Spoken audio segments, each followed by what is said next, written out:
O plano desse vídeo é falar das últimas coisas que eu li. E é uma pilha bem legal, uma pilha bem heterogênea, tem quadrinho importado, tem mangá, tem mensal. Vamos começar pelos mangás. Eu li o terceiro volume do Blame e o quarto do Slamdunk. No caso do Blame, ele continua entregando o que ele tem que entregar, que é violência gráfica ao extremo, com cenários claustrofóbicos e criaturas bizarras. É muito legal, sabe, tu ir conhecendo esse mundo aos poucos, e aqui os dois protagonistas, eles acabam descobrindo uma pequena civilização num lugar onde parecia não ter mais vida. Tem umas reviravoltas bem legais, assim, e também que, pra variar, não sobra pedra sobre pedra, assim, a gente morrendo o tempo todo, e as criaturas puxam uma garra de não sei onde, corta todo mundo. E a minha meta esse final de semana é assistir o filme de Blame, que estreou na Netflix, né, eu tenho quase certeza disso, pelo menos o pessoal tava falando, Vinícius, assiste, é legal, é legal. E o Slamdunk, ele continua me arrancando risos altos, sabe, raramente eu consigo rir de verdade lendo um quadrinho, sabe, geralmente é aquele riso interno, sabe, e com o Slamdunk não. Tem um momento aqui que agora finalmente a gente viu o Sakuragi entrando em quadra num jogo de verdade. E tem uma hora que é muito bom, assim, que ele tá em quadra e o técnico do outro time começa a reparar, caraca, como esse jogador é genial. E aí tem uma explicação por que ele tava agindo daquele jeito. Cara, é hilário, assim, é muito bom. E também toda a questão da forma que ele interage com os colegas de equipe, ou ele não quer passar a bola pra um cara, ou quer passar pro outro, é muito triste, sabe? Ou com o próprio capitão que acabou saindo de quadra. Putz, eu tô gostando muito do Slamdunk. Esse mês eu também peguei algumas mensais, principalmente do Rebirth, e eu não cheguei a fazer aqui no canal um vídeo específico sobre a revista do Superman, porque, sei lá, não tinha grandes coisas pra falar, sabe? É um baita de um gibi, a crítica dos Estados Unidos adora. Na prática eu não vi ninguém que leu esse gibi e disse que não gostou, sabe? É muito legal tu ver o Superman criando seu filho e tudo mais, mas eu quero, assim, primeiro dar um destaque pra parte inicial aqui dessa edição, que é o Doug Mahnke recriando a morte do Superman. Olha que coisa linda. Sério, chega a ser um pouco triste que ele não estava na época da história original para desenhar, porque ficou muito animais, assim, as cenas dele de destruição da cidade, o apocalipse, sério, foi realmente muito bacana. E depois a gente tem realmente o Superman criando o seu filho Jonathan. E eu quero comentar principalmente o quadro final, tá? Então um pequeno spoiler aqui da revista, nada horrível. A Liga da Justiça vai visitar o Superman e acaba vendo o Jonathan. E aí é muito bacana que o Patrick Gleason, ele te coloca na perspectiva da criança.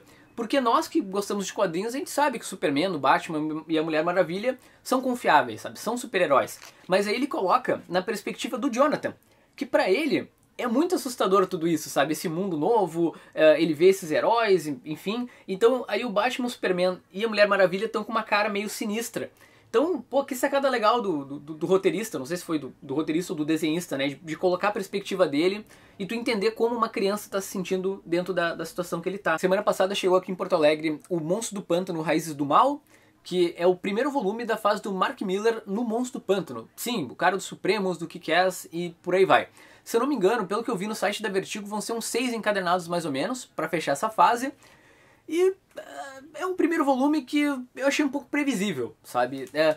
Eu comecei bem empolgado, porque ele te coloca num contexto completamente diferente do que tu pode imaginar pro Monstro do Pântano. Tu vê o Alec de volta com uma forma humana, separado da criatura do pântano, a Abe tá ficando com outro cara em outro lugar, o Alec também não lembra direito o que aconteceu. Então é bem bacana, sabe? Toda essa introdução meio maluca, tu entendeu o que tá acontecendo com o personagem, mas e depois as resoluções da história são meio previsíveis, assim, sabe? Tu já enxerga mais ou menos como que as situações vão se resolver. Mas eu vou continuar lendo porque é o Mark Millar e eu tô bem curioso pra ver o que ele vai fazer com o Monstro do Pântano. E um destaque pra arte do Phil Hester aqui, que tá animal, sabe? Ele tá procurando imitar os traços dos desenhistas do Monstro do Pântano do Alan Moore, sabe? O Simon Bissett, o próprio Totleben. Ele procura fazer uma espécie de sombreado com uma série de traços, então fica, putz, muito legal. Se tu nunca leu o Monstro do Pântano na tua vida, talvez fique um pouco difícil de entender algumas coisas que tem aqui, sabe? Seria melhor se tivesse lido a fase do Alan Moore, que estabelece um monte de coisa e por aí vai. Agora, 3 encadernados de banca, que eu vou te falar que eu li já faz algum tempo.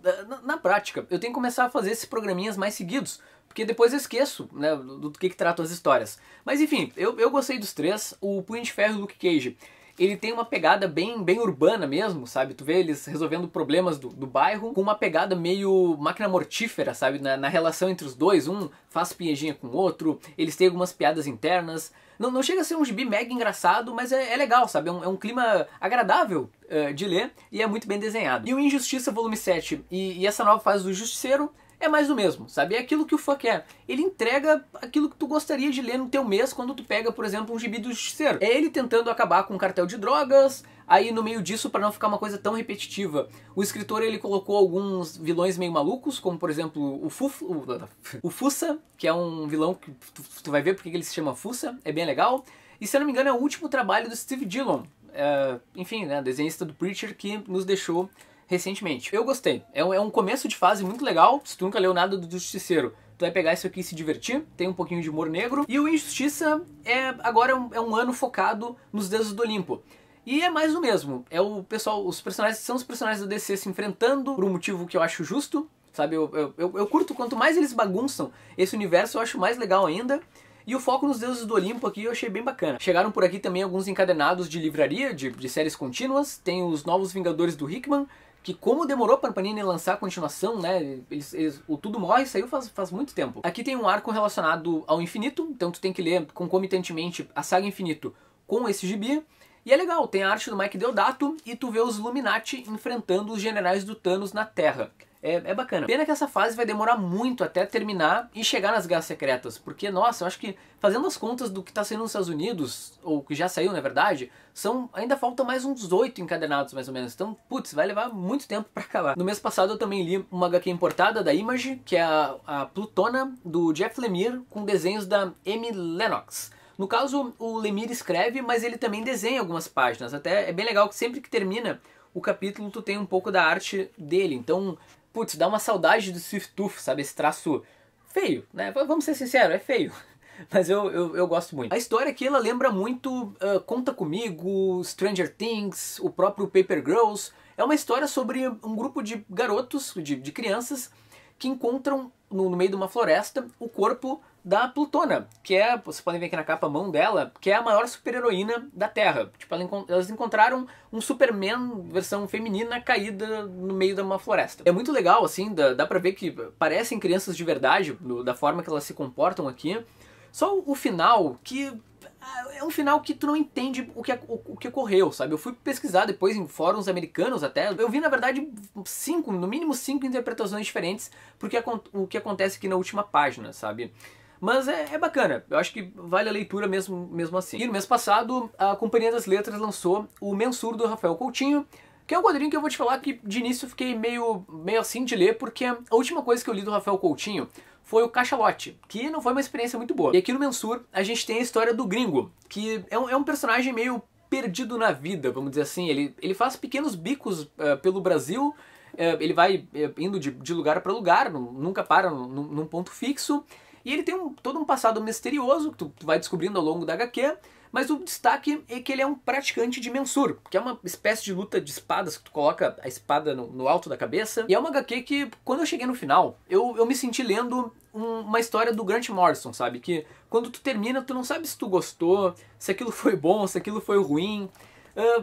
Enfim, foi uma reflexão bem longa, eu procurei reler, inclusive, alguns trechos. E depois desse pequeno exercício, eu vou te falar que eu acho que eu gostei, sabe? Foi uma experiência interessante, porque quando tu pega esse personagem, o Gringo, e vai entendendo todas as motivações dele e o que levou ele àquele ponto da vida, sabe? E o mesmo comportamento, como é que ele pensa o mundo, como é que ele determina as atitudes dele. Faz tu pensar em coisas sobre honra, sociedade, sobre quanto certas coisas ainda têm validade nos dias de hoje, ou por que de vez em quando tu não pode abandonar certas filosofias de vida e tomar outros rumos, e por que tu fica tão preso às vezes no teu passado. Foi bacana, mas eu acho que não é um quadrinho pra qualquer um, sabe? Corre risco de muita gente que lê achar chato, mas eu gostei. Aí pra finalizar, eu tenho em mãos o melhor filme da Disney que nunca foi filmado, que é o Verões Felizes Rumo ao Sul, da SESI SP. É uma trama que talvez não te chame muita atenção, sabe? Porque é a vida como ela é. Tu vai acompanhar aqui o verão de uma família normal, sabe? A galera dentro do carro,